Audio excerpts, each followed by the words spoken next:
ॐ नमो भगवते वासुदेवाय। ॐ श्रीकृष्णाय परब्रह्मणे नमः। अथ श्रीमन्नारायणीयम् एकनवतितमं दशकं भक्तिस्वरूपवर्णनम्। श्रीकृष्ण त्वत्पदोपासनमभयतमं बद्धमित्यार्तदृष्टेः मर्त्यस्यार्तस्य मन्ये व्यपसरति भयेन सर्वात्मनैव यत्तावत्त्वत्प्रणीतानिह भजन विधि नास्थितो मोहमार्गे धावन्नप्यावृताक्षः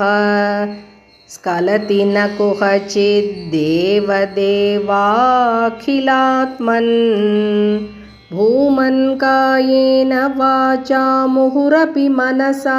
त्वद्बलप्रेरितात्मा यद्यत्कुर्वे समस्तं तदिह परतरे त्वय्यसावर्पयामि जात्यापि हश्वपाकस्त्वयि निहितमनः कर्म वागिन्द्रियार्थ प्राणो विश्वं पुनीते न तु विमुखमनास्त्वत्पदात् विप्रवर्यः भीतिर्नाम द्वितीयाद्भवति ननु मनः कल्पितं च द्वितीयम् तेनैक्याभ्यासशीलो हृदयमिह यथाशक्तिबुद्ध्या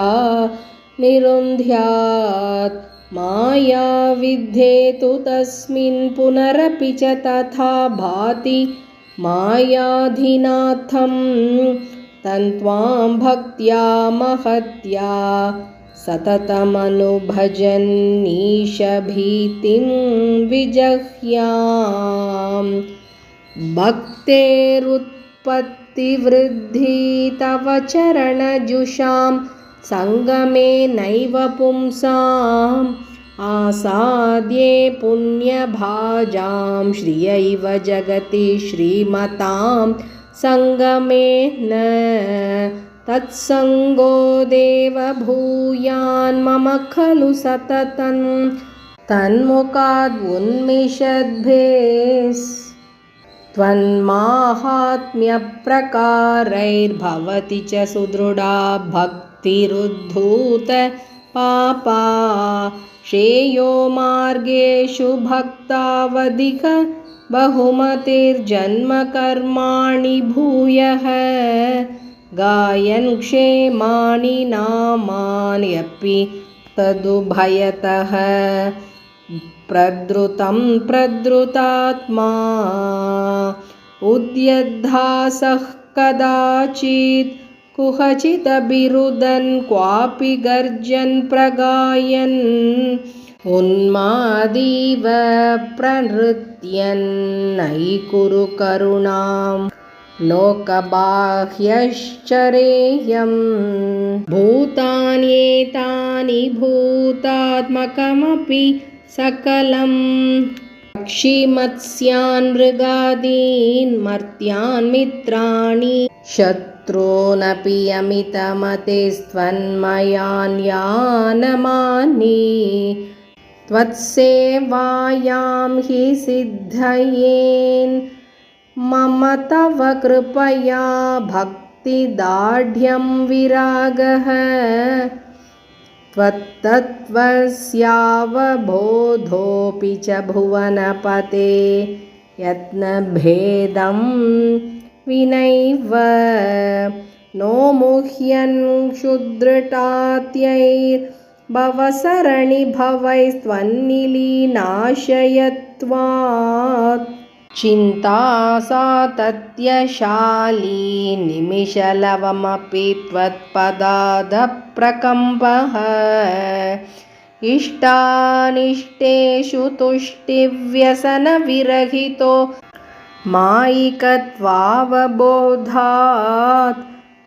ज्योत्स्नाराभिस्त्वन्नखेन्दोरतिक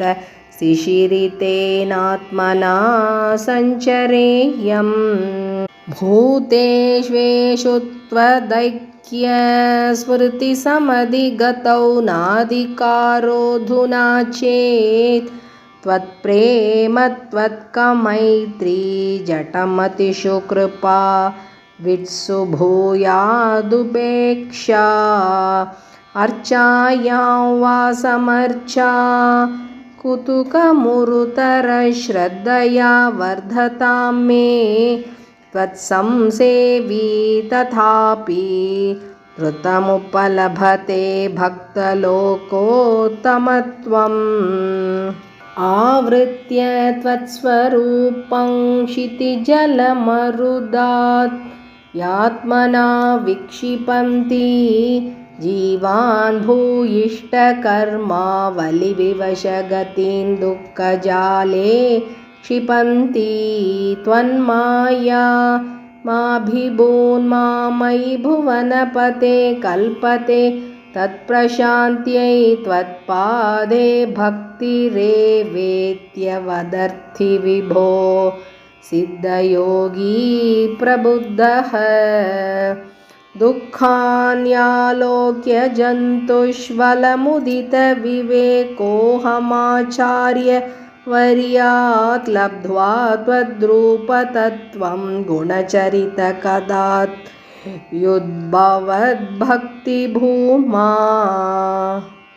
मायामेनान्तरित्वा परमसुखमये त्वत्पदे मोदिता हे तस्यायं पूर्वरङ्गः पवनपुरपते नाशयाशेषरोगान् इति श्रीमन्नारायणीये भक्तिस्वरूपवर्णनं नाम 89तमं दशकं समाप्तं। नारायणाखिलगुरो भगवन्नमस्ते। सर्वत्र गोविन्दनामसङ्कीर्तनं गोविन्द गोविन्द।